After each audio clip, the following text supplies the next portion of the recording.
Hi, this is Pooja Bedi, and I'd like to say that I'm deeply grateful to Harsh for his wonderful, wonderful and courageous reporting and the fact that he always stands up for what he thinks is right.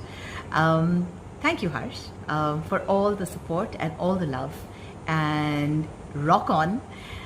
Everyone who's watching this, don't hesitate to press the like, share, subscribe button on his channel. नमस्कार दोस्तों, पिछले video में मैंने आपको बताया था कि किस तरीके से कर्नाटक की जो बीजेपी की राजनीति है वो नया रंग रूप ले चुकी है। वहाँ पर जो राज्यसभा के 2 टिकट डिक्लेयर हुए वो बिल्कुल आउट ऑफ बॉक्स नाम थे, जबकि वहाँ के जो चीफ मिनिस्टर येदियुरप्पा हैं उन्होंने कुछ और नाम सुझाए थे। वो चाहते थे कि जो लिंगायत नेता हैं, क्योंकि लिंगायत समुदाय को खुद रिप्रेजेंट करते हैं येदियुरप्पा, इसलिए वो चाहते थे कि प्रभाकर कोरे और रमेश कट्टी जैसे पुराने दिग्गजों को टिकट दिया जाए। लेकिन बीजेपी ने टिकट दे दिया ईरन्ना कडाडी और अशोक गस्ती को। ये सविता समाज से आते हैं। सविता समाज जिसे कि कहा जाता है बार्बर नाई, उस समाज से आते हैं। पिछड़ा हुआ समाज है, बैकवर्ड क्लास है, और इन नामों ने सबको चौंका दिया है। एकदम से आउट ऑफ बॉक्स 2 नाम इनके आए हैं सामने और सबको चौंका दिया है। और उसके साथ ही ये बहस भी छिड़ गई है कि येदियुरप्पा की अब शायद पार्टी में नहीं चलेगी। 77 साल के हो चुके हैं, 80 साल के होने जा रहे हैं येदियुरप्पा, और ये वर्तमान जो उनका कार्यकाल है, जो ये वर्तमान विधानसभा 2018 से चल रही है कर्नाटक की, शायद इसके बाद वो फिर चीफ मिनिस्टर बन भी नहीं पाएंगे। और मेरे पिछले इस वीडियो में मैंने तेजस्वी सूर्या का नाम अचानक लिया था कि तेजस्वी सूर्या आने वाले समय में एक फेस हो सकते हैं कर्नाटक में बीजेपी का। उसे लेकर काफ़ी कंट्रोवर्सी आई, वीडियो काफ़ी पसंद किया गया और लोगों ने मेरे से सहमति भी जताई। कुछ लोगों का ये भी कहना है कि बिल्कुल तेजस्वी सूर्या आने वाले समय में बीजेपी का कर्नाटक में एक फेस हो सकते हैं। अभी 29 साल के हैं, युवा हैं, पेशे से वकील हैं, पढ़े लिखे हैं, और जो टेक्नोलॉजी बेस्ड काम बीजेपी आजकल कर रही है और जो आईटी बेस्ड काम कर रही है पार्टी, उसको अच्छी तरीके से वो फुलफ़िल करते हैं और उसे फॉलो करते हैं। और इसीलिए नरेंद्र मोदी और अमित शाह जैसे नेताओं की पहली पसंद है तेजस्वी सूर्या। इस वीडियो में आज ज़्यादातर बात तेजस्वी सूर्या के बारे में ही करूँगा।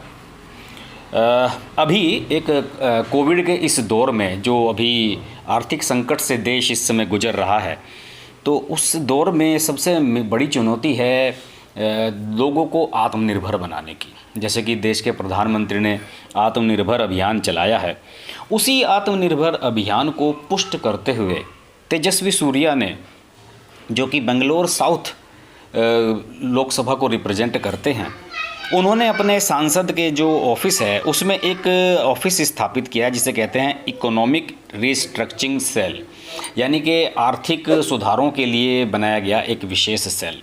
और ये आत्मनिर्भर अभियान जो प्रधानमंत्री का है उसी की कड़ी में आगे का कदम है।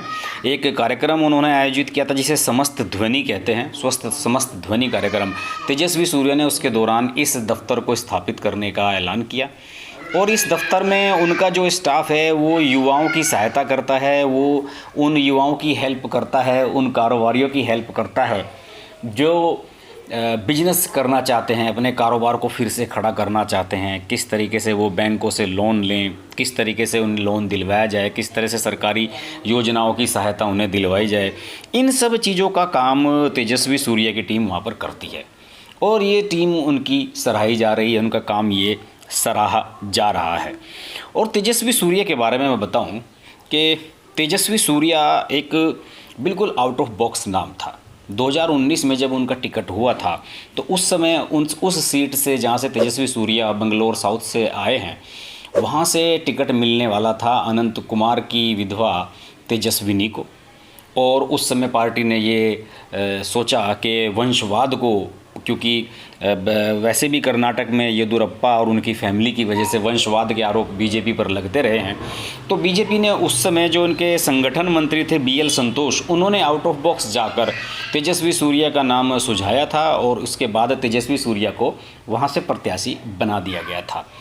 तो दोस्तों, उसी के बाद से एक मैसेज ये चलने लगा था कि तेजस्वी सूर्या जो है वो पार्टी में जो वंशवाद है उसकी एक जो जड़ है उसे ख़त्म करने की तरफ एक कदम बढ़ाया है पार्टी ने, और इसलिए तेजस्वी सूर्या को येदुरप्पा का रिप्लेसमेंट भी एक तरह से समझा जाने लगा है।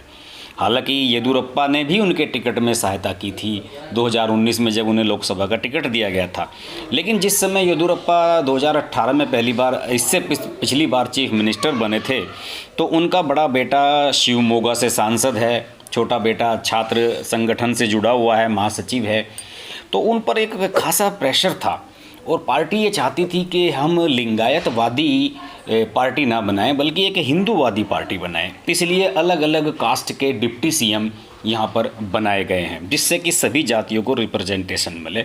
और अभी जैसे मैंने बताया कि जो 2 राज्यसभा के टिकट अभी हुए हैं वो सविता समाज से आते हैं, यानी कि नाई समाज से आते हैं, जो कि बैकवर्ड क्लास मानी जाती है। तेजस्वी सूर्या के बारे में और थोड़ा सा अगर मैं आपको बताना चाहूँ तो तेजस्वी सूर्या के पिता जो थे वो एक्साइज डिपार्टमेंट में जॉइंट कमिश्नर थे और 1990 में इनका जन्म हुआ तेजस्वी सूर्या का, और RSS से जुड़े रहे। 9 साल की उम्र में उन्होंने अपनी पेंटिंग्स बेचकर कारगिल के शहीदों के लिए फ़ंड इकट्ठा किया था जब वो एक स्टूडेंट थे, छोटे बच्चे थे तेजस्वी सूर्या, और RSS से जुड़े रहे। और 2014 का जो लोकसभा चुनाव हुआ था उसमें बीजेपी का जो युवा मोर्चा है उसकी तरफ से एक्टिवली उन्होंने काम किया था और सभी को प्रभावित किया था। इसके अलावा उन्होंने जब लॉ किया, उन्होंने वकालत की और कर्नाटक हाई कोर्ट में वो वकालत भी करते रहे हैं, और येदुरप्पा समेत कई बीजेपी नेताओं के उन्होंने मुकदमे भी लड़े हैं। इतनी सी कम उम्र में ही इतना सब कुछ तेजस्वी सूर्या ने हासिल कर लिया है। और येदुरप्पा का मुकदमा जो ज़रूरत से ज़्यादा संपत्ति रखने का था वो भी तेजस्वी सूर्या ने लड़ा था। इसके अलावा R अशोक, V समन्ना जैसे नेताओं ने उन्हें मेंटोर किया है, और उनके अंकल रवि सुब्रमण्यन तो MLA भी हैं, वो भी उन्हें मेंटोर करते रहते हैं। और यही वजह है कि 2019 में उन्होंने कांग्रेस के दिग्गज नेता BK हरिप्रसाद को 3,31,192 वोट से पराजित किया था बंगलौर साउथ की सीट से, जिसे वो रिप्रेजेंट कर रहे हैं। और उस समय उनकी उम्र थी 28 साल 6 महीने 7 दिन। वो देश के सबसे युवा सांसद बन गए थे, और युवा सांसद बनने के बाद उन्होंने संसद में कई तरीके से आवाज़ उठाई है। उन्होंने 0 आवर के दौरान आवाज़ उठाई थी कि कर्नाटक में NRC लागू किया जाए, अमित शाह से उन्होंने निवेदन किया था।